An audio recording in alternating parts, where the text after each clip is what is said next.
మహిళ, గ్రామీణ మహిళ, ఏజ్డ్ మహిళ యోగా చేసే పరిస్థితికి వచ్చింది. That is a very inspiring. ఆ విధంగా ప్రతి ఒక్కరు మనం ఒక పిలిపించాం. ఇంట్లో మీరు you can see the photo. ఆవిడ చూసినాక మీరు రియలైజ్ అవ్వాలా లేదా? మీరు మీడియా వాళ్ళు all of you has to realise she is smelling the benefits of yoga.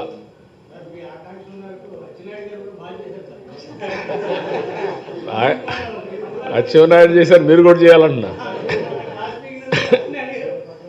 I'm very happy.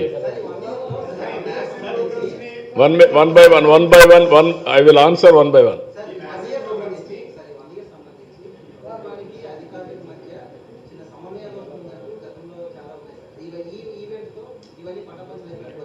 డెఫినెట్గా ఎప్పుడు కూడా అధికార యంత్రాంగంలో సమర్థత పెంచుకోవాలి ఉంది. ఇప్పుడు అన్నింటికంటే మీరు గుర్తుపెట్టుకోవాల్సింది, నేను పదే మాట్లాడుతున్నా, మీరు కొంతమంది అర్థం చేసుకోవడం లేదు, దాన్ని వక్రీకరించి మాట్లాడుతున్నారు. Technology is a game changer.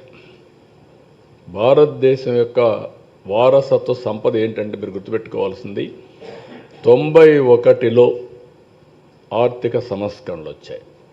సంస్కరణలు రాకపోయి ఉంటే మన వాళ్ళకి ఈ ఆలోచనలే వచ్చేటివి కాదు. 95లో టెక్నాలజీ వచ్చింది, revolution. First mover advantage Indians. I'm proud to say, నేను దీన్ని పనిగట్టుకొని ఆ రోజు ఈరోజు కన్సిస్టెంట్గా పాలిటీషియన్స్లో ప్రమోట్ చేసిన వ్యక్తి. రెండోది, ఈ టెక్నాలజీ అర్థం చేసుకోవడంలో ప్రధానమంత్రి నరేంద్ర మోడీ గారి కంటే వేరే వాళ్ళు లేరు. అంటే టెక్నాలజీ అంటే చాలామంది పాలిటీషియన్స్ అర్థం కాదు. క్వాంటమ్ కంప్యూటింగ్ అంటే మీడియా వాళ్ళకి అర్థం కావడంలో, ఇప్పుడు మా పాలిటీషియన్ వదిలిపెట్టండి, మీకు కూడా అర్థం కావడం లేదు. చెప్తున్నాను.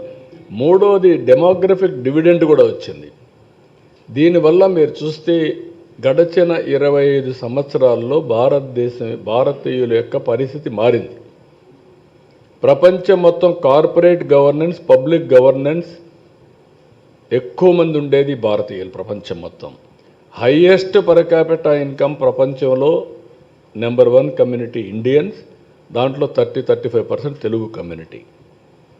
నిన్న కూడా మీరు చూస్తే ఎంత ఫాస్ట్గా అడాప్ట్ చేసుకుంటారంటే మన వాళ్ళు చాలా ఫాస్ట్గా అడాప్ట్ చేసుకోగలిగారు. కాబట్టి మన ఆఫీసర్లందరికీ ఆ నాలెడ్జ్ ఉంది, శక్తి ఉంది, కెపాసిటీ ఉంది. టెక్నాలజీ రివరేజ్ చేసుకుంటే చాలా స్మూత్గా రాబోయే రోజుల్లో అనుకున్న పని అనుకున్నట్టు చేసే అవకాశం వస్తుంది.